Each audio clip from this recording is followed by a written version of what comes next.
पहरा पर खड़ा पहरू, पहरा पर खड़ा पहरू, पहरा पर खड़ा।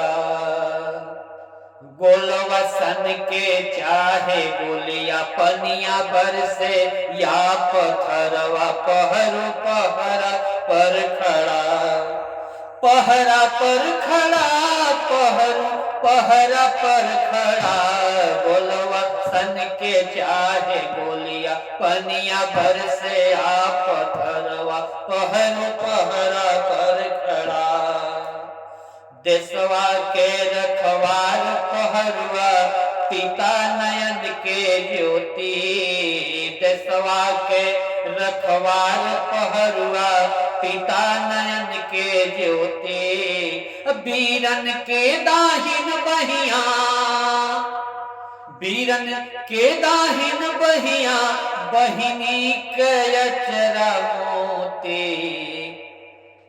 माँ के कोखिया के रतनवा तरुणी मंगिया के निसनवा पहरू, पहरा पर खड़ा। पहरू, पहरा पर खड़ा पहरू, पहरा पर खड़ा। गोलवा सन के चाहे गोलिया पनिया बरसे आ पत्थरवा पहरू, पहरा पर खड़ा।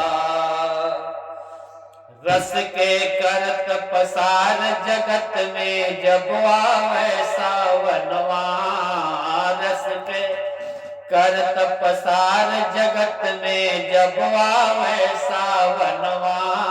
अर तबो नता के फेर के गर्दन, तबो नता के फेर के गर्दन घर की ओर जवनवा।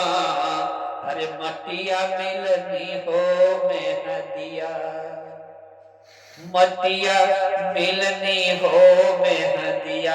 बही बही जाला सब कजरिया पहरू, पहरा पर खड़ा।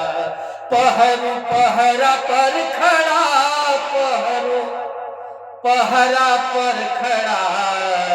अरे गोलवा सन के चाहे गोलिया पनिया बरसे आ पत्थरवा पहरू, पहरा पर खड़ा।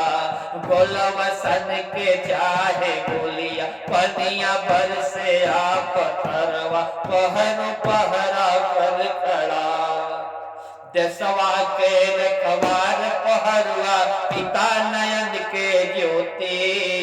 देशवा के रखवार पहरुआ पिता नयन के ज्योति।